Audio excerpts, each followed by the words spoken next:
విజ్ఞాన్ గారు Karnataka serial actress శోభిత గారు ఆహ్, ఆత్మహత్య చేసుకోవడం జరిగింది. ఉరేసుకోవడం జరిగింది. అది కూడా హైదరాబాద్‌లో. సో, ఇది ఎందుకు సార్? అది రీజన్ ఏమన్నా తెలుసా మీకు? యాక్చువల్‌గా తను కన్నడలో 'బ్రహ్మగంతు', 'నిన్నిందాలి' అనే సీరియల్‌లతో బాగా ఫేమస్. హ్మ్. తర్వాత సాఫ్ట్‌వేర్ అబ్బాయిని పెళ్లి చేసుకుంది. ఆ అబ్బాయి వర్క్ ఇక్కడొచ్చింది మన హైదరాబాద్‌లో. ఓకే. ఇక అందరూ అక్కడే ఉంటారుగా. కొండాపూర్, మాదాపూర్, గచ్చిబౌలి. గచ్చిబౌలి ఇక్కడే ఉంటారా? వీళ్ళు గచ్చిబౌలిలోనే ఫ్లాట్ తీసుకొని హ్యాపీగానే ఉన్నారు. హ్మ్. ఈవిడ గురించి మనకు తెలుగు వాళ్ళకి ఎలా తెలియాలి అంటే ఫస్ట్ డే ఫస్ట్ షో అని ఒకటి చేసింది. హ్మ్. ఆ షో కూడా ఎవరికీ తెలీదు. ఎలా చెప్పాలి? ఆ 'లక్ష్మీ బారమ్మ' అనే ఒక సీరియల్ నుంచి ఫేమ్ అయిన 'చందు గౌడతో' 'శతభిష' అనే ఒక సినిమా చేసింది. అది కూడా అక్కడేలే. 'Attempt murder' okay. And 'Chandana', 'Vandana', 'attempt murder', 'jackpot' ఇట్లాంటి కొన్ని సినిమాలు చేసింది. ఇంక అంతకుమించి చెప్పలేను నేను. హ్మ్. అంటే ఒక నటి పర్వాలేదు. అట్‌లీస్ట్ అరే! ఈవిడ అని ఒక గుర్తించే నటి. టాలెంటెడ్. ఆ! హ్మ్. పెళ్ళైన తర్వాత కొంచెం అవకాశాలకి దూరంగా ఉండింది.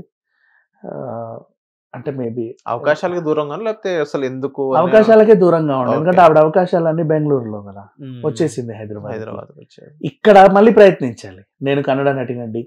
పలానా సీరియల్‌లు చేశాను. నా మొహం ఇది తీసుకోండి అని ఇక్కడ వీటిలకి మళ్ళీ హ్మ్. ఆడిషన్‌లు ఇచ్చుకోవాలి.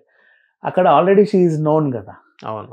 సో, అట్లా అంటే సింపుల్‌గా చెప్పాలంటే ఈవిడ ఏ టైప్ అంటే 'బిగ్ బాస్' కంటెస్టెంట్‌కి తీసుకునే టైప్ సెలబ్రిటీ. ఓకే. కొద్దో గొప్పో 4 ఓకే. సినిమాలు, 4 సీరియల్‌లు చేసింది. ఓకే. ఏమైందో తెలీదు. వీళ్ళ హస్బెండ్ ఏం చెప్తున్నాడు, పొద్దున పని మనిషి ఫోన్ చేసిందండి. నేను ఎళ్ళేసరికే చనిపోయి 3 గంటలయిందని తెలిసిందని ఈయన. రాత్రి పూట గూడా వీళ్ళిద్దరు కలిసి చక్కగా భోంచేశారండి. నవ్వుకుంటున్నారని చుట్టుపక్కల వాళ్ళు. మరి ఏమైందో ఆ అమ్మాయికి తెలీదు. తను ఊరేసుకొని చనిపోయింది. బేసికల్లీ ఇప్పుడు అందరూ ఫస్ట్ హస్బెండ్‌నే నిందిస్తారు. హ్మ్. వీడు తాగొచ్చి కొడతాడో, సిగరెట్‌లతో కాలుస్తాడో, బ్లేడ్‌లతో కోస్తాడో, ఈ చిత్రహింసలు ఏమైనా పెట్టాడో మానసికంగా, శారీరకంగా ఈ టైప్ ఆఫ్ ఆలోచనలు ఎళ్ళిపోతాయి. ఇప్పుడు చనిపోయిన ఆవిడ సూసైడ్ నోట్ ఏమి రాయలా. హ్మ్. ఎందుకనేది మనకు తెలీదు. ఈ కంప్లెయింట్స్ ఎవరివ్వట్ల. ఇప్పుడు వాళ్ళ తరఫు గాని, వీళ్ళ తరఫు బంధువు గాని, మా అమ్మాయి చాలా మంచిది, మా అల్లుడు పెద్ద ఇది సైకో ఆ కంప్లెయింట్స్ లేవు. హ్మ్. కంప్లెయింట్స్ ఉంటాయి ఈ పాటికి అవును. వచ్చేస్తాయి. లేవు ఆ కంప్లెయింట్స్ కూడా లేవు. ఈ అబ్బాయి కూడా ఇన్నోసెంట్ గానే చెప్తున్నాడు. లేదా వర్క్‌కు దూరమయ్యాను, అవకాశాలు మళ్ళీ దొరకట్లేదు పెళ్లి చేసుకున్న తర్వాత. నాకది నచ్చింది ఫీల్డ్ అనుకోని ఏమైనా డిప్రెషన్‌కెళ్ళిందా తెలీదు. ఇప్పుడు ఆ ఫీల్డ్ నచ్చినా సరే నువ్వు మళ్ళీ విడాకులకే వస్తావు. మళ్ళీ డిప్రెషన్ ఎందుకు చెప్పనా? హ్మ్. పెళ్ళికి ముందంటే వేరే తంతు. సీరియల్ యాక్టర్స్ వాళ్ళ జీవితాలు ఎలా ఉంటాయంటే పొద్దున్న 5 గంటలకి బండెక్కాలి. 5 గంటలు. 12:30కి దిగాలి.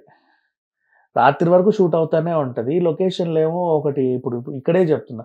ఏ మోయినాబాద్‌లోనో, ఫార్మ్ హౌస్‌లోనో లేకపోతే ఇంకెక్కడో ఏ గండి మైసమ్మో ఎన్నెన్నెన్నో ఉంటాయి ఆ ఫార్మ్ హౌస్‌లో. పొద్దున్నే తీసుకెళ్ళిపోతారు.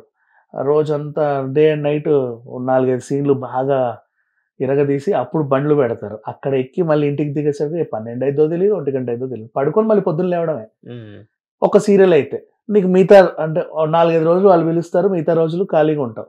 నువ్వు 4 సీరియల్‌లు చేసావనుకో ఇంకంతే నీ జీవితం అంతా. హ్మ్. బయటి ప్రపంచం ఏం తెలీదు.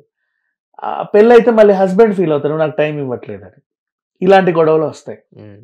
లేదు నీకు పెళ్ళయ్యాక నేను దూరంగా ఉన్నాను అనుకున్నావనుకో ఫర్ ఎగ్జాంపుల్. హస్బెండ్ బాగా బిజీ. నువ్వు నాకు టైం ఇవ్వట్లేదని చెప్పి అటు కంప్లెయింట్స్ వస్తాయి. వీళ్ళు సర్దుకోవాలది బేసికల్లీ చెప్పాలి అంటే. కాకపోతే సూసైడ్ చేసుకున్న వాళ్ళకి నేను ఎప్పుడు తరచుగా చెప్పేదేంటంటే జస్ట్ అంత ఆవేశంలో నువ్వు సూసైడ్ చేయాలనుకున్నావు, చేసుకోవాలనుకున్నావు. నీ ప్రాబ్లమ్ అంతటితో సాల్వ్ అయిపోద్ది అని నువ్వు అనుకున్నావు.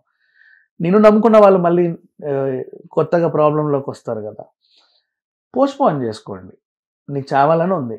ఎలాగూ చావాలనుకున్నావు గదా! Just postpone it for 1 week or 15 days. హ్మ్. ఈలోపు ఎదురు తిరిగి చూడు సమస్యకి. అద్ ఏమైద్ది? ఏదైతది? ఎట్లా చావాలనుకున్నావు గదా! సమస్య గూడా ఎదురు తిరుగు అప్పుడు చావు హ్మ్. బేసికల్లీ. ఇప్పుడు అలాగే చచ్చిపోయారని కూడా అనుకోవచ్చు కదా! సమస్యకి ఎదురు తిరిగానని సాల్వ్ అవ్వలేదు. అందుకే లేదు. చచ్చిపోయారనుకోవచ్చు లేదు. కదా! అట్లా ఏమి ఉండదు. బట్ ఎదురు తిరగండి సమస్యకి. ఎదురు తిరిగితే బతికే అవకాశాలు 90% ఉంటాయి. నువ్వు ఒక్కసారి నీలో ఎదురు తిరగాలి అనే ఫీలింగ్ వచ్చిందంటే చావాలన్న థాట్ రాదు. ధైర్యం ఓకే. వస్తది. ఓకే. సో, అలా చావరెవరు. అందుకే ఎదురు తిరగమనేది. బేసిక్‌గా చావరు. సో, ఇప్పుడు ఈ కేస్‌లో సార్ ఇప్పుడు ఎఫ్ఐఆర్ ఏం ఫైల్ అవ్వలేదు సార్. ఇప్పుడు పోలీస్ ఇన్వెస్టిగేషన్ అంటూ ఉంటది గదా! తెలియాలి గదా! అమ్మాయి ఎందుకు చనిపోయింది అనేది. హ్మ్. బలవన్ మరణమా? సో, ఎవరైనా వాళ్ళకి పిల్లలు ప్రేరేపించారా? ఎవరైనా ఉన్నారా సార్? లేకపోతే ఇద్దరు లేదు 1 ఇయర్ అయింది. 1 అంటే ఇయర్. జూన్ జూలై మేలో ఇప్పుడు పెళ్ళైంది అంతే. ఓకే. ఇప్పుడు మళ్ళీ మే వస్తే కొంచెం ఒక 2 ఏళ్ళు అట్లా అయినట్టు ఉంటుంది. ఓకే. రీసెంట్లీ మ్యారీడ్ కపుల్, పెద్దగా ఏం లేదు. ఆ అబ్బాయి కూడా డీసెంట్ ఇన్నోసెంట్ గానే ఉన్నాడు. చుట్టుపక్కల వాళ్ళ దగ్గర కంప్లైంట్స్ లేవు, ఫ్యామిలీ తరఫున కంప్లైంట్స్ ఏం లేవు.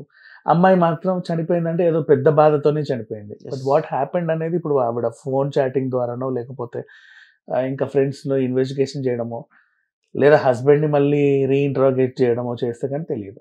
ఓకే. థాంక్ యూ విజ్ఞాన్ గారు. హిట్ టీవీ యాప్ ని డౌన్లోడ్ చేసుకోండి. ఇందులో short news, live news, entertainment movies అన్ని అవైలబుల్ గా ఉన్నాయి. Please download hit TV app.